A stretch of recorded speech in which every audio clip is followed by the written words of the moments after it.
அனைவருக்கும் வணக்கம். நம்ம எல்லாருமே மெட்ராஸ் ஹைகோர்ட்டோடைய செலெக்ஷன் லிஸ்ட்டுக்காக வெயிட் பண்ணுறோம். இந்த செலெக்ஷன் லிஸ்ட்டில் பார்த்தீங்கன்னா, நான் கட் ஆஃப் என்ன வரும்னு சொல்லிட்டு ஒரு ப்ரெடிக்ஷன் போட்டிருந்தேன். விழுப்புரம் டிஸ்ட்ரிக்ட், அதாவது கள்ளக்குறிச்சி இன்க்ளூட் பண்ணிக்கிறேன். விழுப்புரம் டிஸ்ட்ரிக்டோட கட் ஆஃப் என்ன வரும் ஓவராலாக அப்படின்னு சொல்லிட்டு லாஸ்ட் வீடியோவில் பண்ணியிருந்தேன்.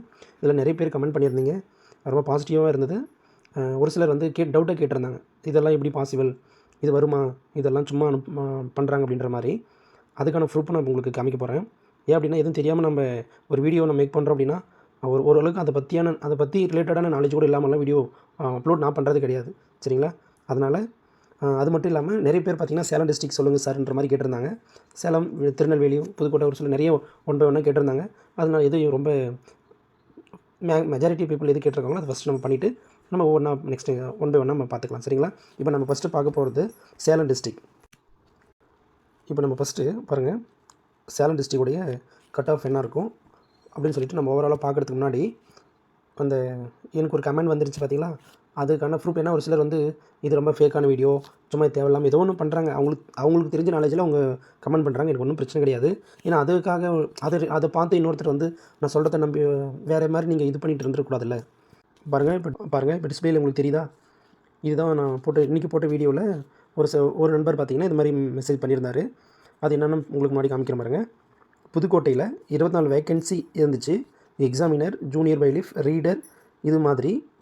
ஸோ எதையும் தெரியாமல் போட வேணாம் அப்படின்னு சொல்லிட்டு பண்ணியிருக்காரு. ஏன்னா இதுக்கு முன்னாடி வீடியோ அவர் ஏன் அப்படி சொல்கிறார் அப்படின்னா, நான் 150+ கண்டிப்பாக இருக்கணும், அந்த 150 பார்த்தா யார் இருக்கணும் அப்படின்னா ஏதாச்சும் ஒரு ப்ரியாரிட்டி அவங்க வச்சுருக்கணும், பிஎஸ்டிமோ இல்லை ஃபஸ்ட் கிராஜுவேஷன் வச்சுருந்தா உங்களுக்கு 150+ கிடைக்கும்னு சொல்லியிருந்தேன். அதுக்கு இந்த ரெஸ்பான்ஸ் அவர் பண்ணியிருக்காரு. ஓகே, ஒன்றும் பிரச்சனை இல்லை. ஃபஸ்ட்டு அவர் தெரிஞ்சுக்க வேண்டிய விஷயம் ஒன்று பாருங்கள். அவர் சொன்ன விஷயத்தில் இந்த புதுக்கோட்டையில் 24 வேக்கன்சி இருக்குன்னு சொன்னார் பார்த்தீங்களா, அதாவது எக்ஸாமினரு, ஜூனியர் பைலிஃப், ரீடர், இந்த வேக்கண்ட்டு அவர் சொன்ன 24 ஃபஸ்ட்டு தப்பு, சரிங்களா? 24 கிடையாது, டோட்டலாக பார்த்தீங்கன்னா 27. இந்த 27ல் நான் சொல்கிறேன், 27ல் 150க்கெலாம் கிடைக்குமான்ற மாதிரி அவரோட கொஷின், சும்மா ஏதோ நம்ம பண்ணுறோன்னு நினச்சிட்டு இருக்கிறாரு. இதுக்கான ப்ரூஃப் நான் உங்களுக்கு காமிக்கிறேன். ஏன்னா இதுக்கு முன்னாடி ஹைகோர்ட் எக்ஸாம் 2022 நடந்தது, சரிங்களா? இதே examiner, reader, junior bailiff, senior bailiff இதே வேக்கண்ட்டுக்கு 2022 நோட்டிஃபிகேஷன் விட்டு அதே வருஷம் சிவியெல்லாம் வச்சு பார்த்திங்கன்னா உடனே போஸ்டிங் போட்டாங்க. ஏன் இந்த ஒரு விஷயத்துக்காக நான் இவ்வளோ டீட்டெயிலாக சொல்கிறேன் அப்படின்னா, இதை என்னால் இக்னோர் பண்ணிட்டும் போக முடியும், இல்லை ரிப்ளை பண்ணாமல் இருந்துகிட்ருப்பேன். எதுவும் தெரியாமல் நம்ம இதை போட வேணான்ற சொல்கிறத பார்த்திங்கன்னா, நான் அந்த எதுவும் தெரியாமல் அதனோட நாலேஜ் இல்லாமல் நான் அப்லோட் பண்ணுறதுக்கு எனக்கு உடன்பாடே கிடையாது, சரிங்களா? நாலேஜில் அதை பற்றி ஐடியா இல்லாமல் நம்ம வீடியோ மேக் பண்ணக்கூடாது. அது என்னோடய கான்செப்ட் அப்படி தான். இதுக்கான ப்ரூஃப் நான் காமிக்கிறேன், சொல்கிறேன் பாருங்கள். காரணம் என்னென்னா, இந்த மெசேஜை பார்க்குறவங்க நிறைய பேர் நம்பிடலாம், சரிங்களா? அதுக்காக தான் சொல்கிறேன் நான். காரணம் என்னென்னா, 2022 இதே போஸ்டிங்கில் எக்ஸாமினர், ஜூனியர் பைலிஃப்ஸ், ரீடர், இந்த போஸ்டிங்கு 2022 எம்ஹெச்சிசியில் மெட்ராஸ் ஹைகோர்ட்டில் நடந்துச்சு, சரிங்களா? என்னோடய ஒய்ஃப் பார்த்திங்களா எக்ஸாம் அப்ளை பண்ணியிருந்தாங்க. அப்ளை பண்ணி எந்த டிஸ்ட்ரிக்ட் அப்ளை பண்ணாங்க, எத்தனை வேக்கண்ட் அவங்க கேட்டகரிக்கு இருந்தது, அவங்க எப்படி அதில் அடுத்த ஸ்டேஜுக்கு போனாங்க, சரிங்களா? அப்போ போய் அந்த அடுத்த ஸ்டேஜ், அதாவது சிவிக்கு போயிட்டு என்ன நடந்துச்சு, இது ஒன்று ப்ரூஃப் காமிக்கணும்ல உங்களுக்கு. அந்த அப்ளிகேஷனோட எல்லாமே நான் பத்திரமா தான் எப்பவுமே சேவ் பண்ணி வச்சுருப்போம். அப்போ அந்த அப்ளிகேஷன், அப்போ கால் லெட்டர் எல்லாமே உங்களுக்கு இப்போ நான் காமிக்க போகிறேன், சரிங்களா? இப்போ உங்களுக்கு டிஸ்பிளே இது பாருங்கள். இது என்ன அப்படின்னா, மெட்ராஸ் ஹைகோர்ட் எக்ஸாமு 2022 பாருங்கள், 24/7/2022 notification date July 24 notification 2022 publish பண்ணாங்க நோட்டிஃபிகேஷன்.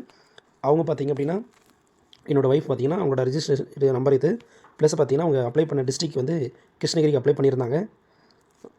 போஸ்ட்டு பார்த்திங்கன்னா சீனியர் பைலிஃபுக்கு அப்ளை பண்ணியிருந்தாங்க. அவங்களோட கேட்டகரி பார்த்தா அப்படின்னா, அதாவது ஃபீமேலில் ஜென்டரில் ஒரு வேக்கண்ட் இருந்தது, அப்புறம் பிஎஸ்டிஎம்மில் பீரியடில் பார்த்திங்கன்னா அது ஒரு வேக்கண்ட் இருந்தது.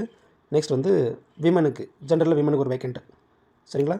இது மாதிரி மொத்தம் பார்த்திங்கன்னா அவங்க எலிஜிபிள் பார்த்திங்கன்னா 3 வேக்கண்ட்டுக்கு தான் எலிஜிபிள் இருந்தாங்க. அப்போது கிருஷ்ணகிரியில் 2022 மெட்ராஸ் ஹைகோர்ட் நடத்தின எக்ஸாமில் சீனியர் பைலிஃபுக்கு பார்த்திங்கன்னா 3 வேக்கண்ட், அவங்களோட கேட்டகரிக்கு 3 வேக்கண்ட் இருந்துச்சு. அந்த 3 வேக்கண்ட்டுக்கு அப்ளை பண்ணியிருந்தாங்க, சரிங்களா? பாருங்கள், எக்ஸாம் நடந்த டேட்டு பாருங்கள், அக்டோபர் 16, 2022, சரிங்களா? ஜூலையில் வந்து நோட்டிஃபிகேஷன் விட்டு அக்டோபரில் வந்து எக்ஸாம் வச்சுட்டாங்க. 16, இந்த அக்டோபர் 16 நம்ம ஹிஸ்ட்ரி கூட முக்கியமான டேட்டு தானே, தெரியும் தானே நிறைய பேருக்கு. சும்மா சொல்கிற பாருங்கள், வீரபாண்டிய கட்டபொம்மன் தூக்கிலிடப்பட்ட ஆண்டு அக்டோபர் 16, நம்ம தானே 1799 அக்டோபர் 16 தான் வீரபாண்டிய கட்டபொம்மன் தூக்கிலிடப்பட்டது, சரிங்களா? அந்த அக்டோபர் 16 2022 வெள்ளூரில் ஊரிஸ் காலேஜில் பார்த்திங்கன்னா அந்த எக்ஸாம் நடந்துச்சு. ரொம்ப முக்கியம் என்னென்னா, இந்த அப்ளிகேஷன் நம்பர் பார்த்து வச்சுங்க, ரிஜிஸ்ட்ரேஷன் நம்பர், சரிங்களா? 05 லாஸ்ட் 0566. ஏன்னா சிவிக்கு அவங்க செலக்ட் ஆனாங்களா இல்லைன்னு உங்களுக்கு சொல்கிறது கன்ஃபார்ம் பண்ணிக்கணும்ல நீங்கள், அதனால் சொல்கிறேன். இப்போ பாருங்கள், இதுதான் பார்த்தீங்கன்னா கால் லெட்டர். அதாவது எக்ஸாமில் பாஸ் பண்ணி இந்த 3 வேக்கண்ட்டுக்கு இவங்க போட்டி போட்டு பாஸ் பண்ணி கால் லெட்டர், அதாவது செலக்ட் ஆகிட்டு சர்டிஃபிகேட் வெரிஃபிகேஷன் இருக்குங்களா, call letter for certificate verification சிவிக்கு உங்களுக்கு இன்வைட் பண்ணியிருக்காங்க பாருங்கள். அதே 2022 நடந்த எக்ஸாம் தான். அதே பாருங்கள் 05 லாஸ்ட் 4 நம்பர் பாருங்கள் 0566. சரிங்களா, இந்த நம்பர் தான் நம்ம முன்ன பார்த்த நம்பர். இதில் பார்த்தோம் அப்படின்னா எங்கள் சிவி வர சொல்லியிருந்தாங்க. நான் அப்ளை பண்ணது கிருஷ்ணகிரி தான். அந்த 2022 என்ன பண்ணோம் அப்படின்னா ஒரு 4-5 டிஸ்ட்ரிக்ட் சேர்த்து ஒரு இடத்துல வந்து சிவி அரேஞ்ச் பண்ணியிருந்தாங்க. அதில் கிருஷ்ணகிரி டிஸ்ட்ரிக்ட் பார்த்தேன் அப்படின்னா நம்ம எந்த டிஸ்ட்ரிக்ட்னாலும் அப்ளை பண்ணிக்கலாம். அவங்க எங்கே சிவி கூப்பிட்றாங்களோ அதை நம்ம இப்போவே இந்த எக்ஸாமுக்கு அப்படி தான் போக போகிறோம். சரிங்களா, அப்படி இருக்கும்போது பாருங்கள் நம்ம எங்கே வச்சிருந்த சிவி எங்கே இன்வைட் பண்ணியிருந்தாங்கன்னா வெள்ளூர் டிஸ்ட்ரிக்ட் கோர்ட்டில். சரிங்களா, வெள்ளூரில் பிரின்சிபல் டிஸ்ட்ரிக்ட் கோர்ட்டில் தான் வச்சுருந்தாங்க சிவிக்கும் போனாங்க. ஆனால் ஃபைனலாக நடந்தது பார்த்தோம் அப்படின்னா கிட்டத்தட்ட பாருங்கள் அவங்க கேட்டகரியில் சீனியர் பை லிஃப்ட் முன்னாடியே பார்த்தோம் 3 வேக்கண்ட்டு. இந்த 3 வேக்கண்ட்டுக்கு பார்த்தீங்கன்னா 1:3 ரேஷியோவில் கூப்பிட்டுருந்தாங்கன்னு சொல்லியிருந்தாங்க சிவிக்கு. ஆனால் அங்கே போய் பார்க்கும்போது தெரியுது கிட்டத்தட்ட ஒரு இதில் 3னா அங்கே வந்தது பார்த்திங்கன்னா ஒரு 100 பேர். சரிங்களா, 100 பேர் பார்த்திங்கன்னா சிவிக்கு மட்டுமே வந்திருக்காங்க. அப்போது இவங்களோட கேட்டகரியில் 3 வேக்கண்ட்னா அதே மாதிரி ஒரு சில கேட்டகரியில் 2, 3 அப்படிலாம் இருக்கும் பார்த்தீங்களா. டோட்டல் வேக்கண்ட் என்னன்னு எனக்கு சரியாக ஞாபகம் கிடையாது. ஜென்ரலில் தனியாக 1, ஜென்ரல் விமனில் 1, பிஎஸ் டீமில் 1, இப்படி தான் இருந்தது. இதில் செலக்ட் ஆகிட்டு போயிருந்தாங்க. செலக்ட் ஆன எல்லாருக்கும் இன்வைட் பண்ணி ஜாப்பும் போட்டாங்க. ஆனால் என்னோடய ஒய்ஃப் பார்த்திங்கன்னா ஃபஸ்ட்டு நம்பராகவே வெயிட்டிங் லிஸ்ட் வந்துருச்சு. சரிங்களா, ஃபஸ்ட்டு வெயிட்டிங் லிஸ்ட்டில் இவங்களோட கேட்டகரியில் இவங்க தான் வந்திருந்தாங்க. அப்போது அப்போ நடந்த குரூப் 4ல் யாராச்சும் போயிருந்தால் இவங்களோட கேட்டகரிக்கு இவங்கள தான் ஃபஸ்ட்டு இன்வைட் பண்ணியிருப்பாங்க. சரிங்களா, அதனால் அந்த மாதிரியான ப்ராசஸ் தான் எப்போயுமே எடுத்துப்பாங்க. இப்படி தான் நடந்திருக்கு. அது தெரியாமல் இதை பற்றி தெரியல, இவங்க ஏதோ சும்மா சொல்கிறாங்க, அது பண்ணுறாங்க இது பண்ணுறாங்கன்னு நினச்சிட்டு நீங்கள் கேர்லெஸ்ஸாக இருக்க வேணாம். இப்போ 3 வேக்கண்ட்டுக்கு கிட்டத்தட்ட அவ்வளோ பேர் காம்படிஷனில் வராங்க அப்படின்னா பாருங்கள் எவ்வளோ. நீங்கள் சிவி போகும்போது நீங்கள் பார்ப்பீங்க நிறைய காம்படிஷனாக இருக்கும். ஆனால் 2022 பார்த்தீங்கன்னா சிவிக்கெல்லாம் பார்த்தோம் அப்படின்னா அதில் கொஷினெல்லாம் எதுவும் கிடையாது, இன்டர்வியூ கிடையாது. ஆனால் இந்த டைம் அப்படி கிடையாது. அப்போ நடந்தது மொத்தமே 150 கொஷின் தான். சரிங்களா, 150க்கு 121 எடுத்திருந்தாங்க. 150க்கே 121 எடுத்திருந்தாங்க. அதில் இவங்க செலக்ட் ஆகிட்டு போனாங்க. அப்போ ஒரு கொஷினோ 2 கொஷினோ இல்லை ஏஜ் டிஃப்ரெண்ட் கூட பார்த்தீங்கன்னா அதனால் இன்னும் கொஞ்சம் ஏஜ் அதிகமாக இருக்கிறவங்களுக்கு போஸ்டிங் கொடுத்துருக்கலாம். நம்மளுக்கு கூட நிறைய சான்ஸ் இருக்குது. அப்படி இருக்கும்போது கொஞ்சம் நல்லா கரெக்டாக பார்த்து நம்ம அப்ளை பண்ணி அடுத்த 30 மார்க்குக்கு அதுதான் நான் பிளான் பண்ணி வச்சுருக்கேன். எல்லாம் ரெடி பண்ணி வச்சுட்டேன். நெக்ஸ்ட்டு 30 மார்க்குக்கு என்ன பண்ணணும், 30க்கு மினிமம் நம்ம 25+ ஆச்சு எடுக்கணும். அவங்க 12 மார்க் கம்பல்சரி எல்லாரும் போட்டுருவாங்க. இருந்தாலும் நம்ம 25+ யாரெல்லாம் எடுக்கிறாங்களோ அவங்களுக்கு தான் செலெக்ஷன் லிஸ்ட்டில் வரவங்களுக்கு 25+ எடுத்தால் மட்டும்தான் அவங்க ஜாப் கன்ஃபார்ம் ஆக முடியும். அந்த அளவுக்கு 30 மார்க்குக்கு என்னென்ன பண்ணணும் எல்லாமே ரெடி பண்ணி வச்சுருக்கேன். அடுத்தடுத்த வீடியோவில் நான் அதை அப்லோட் பண்ணுவேன். கரண்ட் அஃபேர்ஸ் ரிலேட்டடாக எப்படி கொஷின் கேட்பாங்க எல்லாம் பேஸ் பண்ணி நீங்கள் எந்த டிஸ்ட்ரிக்ட் அங்கேனா அதை பற்றி நான் தெரிஞ்சு வச்சுக்கணும். நம்ம A to Z நான் அப்லோட் பண்ண போகிறேன். நீங்கள் ஃபாலோ பண்ணிக்கோங்க. கண்டிப்பாக உங்களுக்கு யூஸ் படுத்தமாக மெசேஜ் பண்ணியிருந்தாங்க. அப்போ நான் எங்களுக்கெல்லாம் 145 140 எடுத்திருக்கேன், எங்களுக்கெல்லாம் சான்ஸ் இல்லையான்ற மாதிரி நான் நல்லா சொல்கிறேன், கேட்டுக்கோங்க. என்னோடய ப்ரெடிக்ஷன் என்னென்னா 150+ இருந்தால் கண்டிப்பாக நீங்கள் அடுத்த ஸ்டேஜுக்கு பார்க்கலாம். இதுவே பார்த்தீங்கன்னா ஏதாச்சும் ஒரு ப்ரியாரிட்டி இருந்தால் மட்டும்தான் நான் சொல்லியிருக்கேன். இந்த 140லேருந்து 145 இந்த 150க்குள்ளே எடுத்தவங்க என்ன பண்ணணும் அப்படின்னா இது கண்டிப்பாக கிடச்சிருன்ற ஒரு கான்ஃபிடென்ட்டில் இல்லாமல் வரும்போது பார்த்துக்கலாம். வந்தால் லக்கு, இல்லை அப்படின்னா நெக்ஸ்ட் அடுத்த எக்ஸாமுக்கு நம்ம படிச்சுட்டு போகலான்ற மைண்ட் செட்டில் இருக்கணும். அதனால் அதுக்காக எதிர்பார்த்துட்டு இருக்க வேணாம். நீங்கள் டைமே வேஸ்ட் பண்ணாமல் இப்போதே படிக்க ஸ்டார்ட் பண்ணிடுங்க. அப்போ இவ்வளோ கிட்ட மார்க் எடுத்துட்டீங்க. அந்த 140லேருந்து 150க்குள்ளே இருக்கிறதெல்லாம் ரொம்ப அந்த 10 மார்க் அந்த 5 to 10 மார்க்கில் தான் உங்களுக்கு டிஃப்ரெண்ட்டாக இருக்குது. நல்லா அதுவே நல்ல மார்க் தான். கேர்லெஸ் மிஸ்டேக் பண்ணியிருப்பீங்க, தெரிஞ்சதே நிறைய மிஸ்டேக் பண்ணியிருக்கலாம். அதனால் அது மாதிரி இல்லாமல் இன்னும் கொஞ்சம் ஸ்ட்ராங்காக நல்லா பண்ணி நெக்ஸ்ட் எக்ஸாமில் நல்லா ஸ்கோர் பண்ணி இது மாதிரி நம்ம மதில் மேல் புனை மாதிரி இல்லாமல் நல்லா ஸ்ட்ராங்காக போய்ட்டு ஜாப் வாங்குற மாதிரி ஸ்கோர் பண்ணணும். அது மட்டும் ஃபோக்கஸோடு இருங்க. அந்த ஒரு நண்பர் நம்ம கமெண்ட் பண்ணியிருந்தாருன்னு சொன்ன பார்த்தீங்களா ஸ்டார்டிங்கில், புதுக்கோட்டையில் 24 வேக்கண்ட் தான் இருக்குன்னு சொல்லிட்டு நான் 27ன்னு சொன்னீங்கன்னா அந்த 27 இருக்கான்னு உங்களுக்கு காமிச்சிடறேன் பாருங்கள். புதுக்கோட்டையில் எக்ஸாமினர், இந்த எக்ஸாமினர் பார்த்தீங்கன்னா 5 வேக்கண்ட் இருக்குங்களா. நெக்ஸ்ட்டு சீனியர் பைலிஃப் 6, மொத்தம் 11 ஆச்சுங்களா. நெக்ஸ்ட்டு பாருங்கள் ப்ராசஸ் சர்வர் இருக்கா, அதில் 14.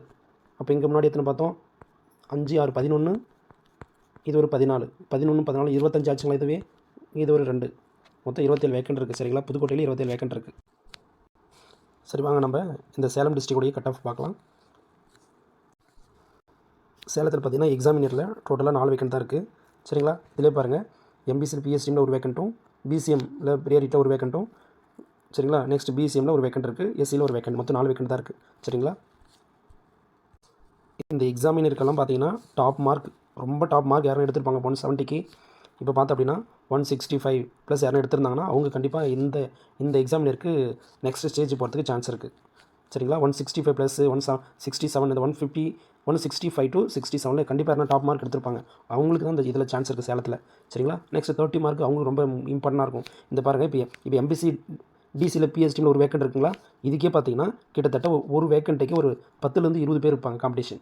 அப்போ நெக்ஸ்ட் 30 மார்க் இருக்குங்களா, அந்த 30 மார்க்குக்கு ஹெவி காம்படிஷன் இருக்கும். அதில் நம்ம என்ன ஸ்கோர் பண்ணுறோமோ அதை பேஸ் பண்ணி தான் இந்த எக்ஸாமினரில் செலக்ட் பண்ணுவாங்க. அதே மாதிரி பாருங்கள், நெக்ஸ்ட் போஸ்டிங் ரீடரில் பார்த்தீங்கன்னா ஒரே வேக்கண்ட்டு. சரிங்களா? அதுவும் பார்த்தீங்கன்னா எஸ்சியில் ப்ரியாரிட்டி யாருக்கு இருக்கோ அவங்க ரீடரில் ஒரு வேக்கண்ட் தான் கொடுத்துருக்காங்க. இதில் டாப் மார்க் இருக்கும் அவங்களுக்கு தான் கிடைக்கிறதெல்லாம். இதில் எல்லாம் 150+ எல்லாம் வந்து கண்டிப்பாக எதிர்பார்த்துட்டு இருக்காதீங்க. சரிங்களா? இதில் பார்த்தீங்கன்னா இந்த சீனியர் பைலிஃபில் தான் ஓரளவுக்கு வேக்கண்ட் இருக்குது. 8 வேக்கண்ட் இருக்குது. இன்னொரு எக்ஸாம்பிள் சொல்கிற பாருங்க. இப்போ எம்பிசி விமன் எடுத்துக்கலாம். எம்பிசி விமனுக்கு என்னென்ன சான்ஸ் இருக்குது? ஜென்ரலில் ப்ரியாரிட்டி அவங்க இருந்தாங்கன்னா ஒரு வேக்கண்ட்டுங்களா. நெக்ஸ்ட் பார்த்தீங்கன்னா எம்பிசி டிசியில் பார்த்தீங்கன்னா ஒரு வேக்கண்ட்டு. நெக்ஸ்ட் பார்த்தீங்கன்னா எம்பிசி டிசியில் விமனில் ஒரு வேக்கண்ட். அப்போ இவங்களுக்கு வந்து 3 வேக்கண்ட் இருக்குது. இந்த 8 வேக்கண்ட்லேயே 3 வேக்கண்ட் பார்த்தீங்கன்னா எம்பிசி விமனுக்கு வருதுங்க. அப்படி இருக்கும்போது பார்த்தீங்கன்னா 3 வேக்கண்ட்டுக்கு கிட்டத்தட்ட ஒரு 30லேருந்து 40 பேர் காம்படிஷன் வந்துடுவாங்க. அப்போ 30-40 பேர் எவ்வளோ மார்க் எடுத்துருக்கணும்? கிட்டத்தட்ட 155+. அவங்க எல்லாமே பார்த்தீங்கன்னா அந்த வேக்கண்ட்டுக்குள்ளே வந்துருவாங்க. 155+ கண்டிப்பாக இருந்து வச்சுருந்தீங்கன்னா சீனியர் பைலிஃபுக்கு நீங்கள் சேலத்தில் எலிஜிபிள் ஆகிறதுக்கு சான்ஸ் இருக்குது. நிஜமாக அதுவே பார்த்தீங்கன்னா ஜூனியர் பைலிஃப் சேலத்தில் ஜூனியர் பைலிஃப் சீனியர் பைலிஃபில் 8 வேக்கண்ட் இருக்குது. ஜூனியர் பைலிஃபில் 14 வேக்கண்ட் இருக்குது. சரிங்களா? இது ஒரு நல்ல வாய்ப்பு.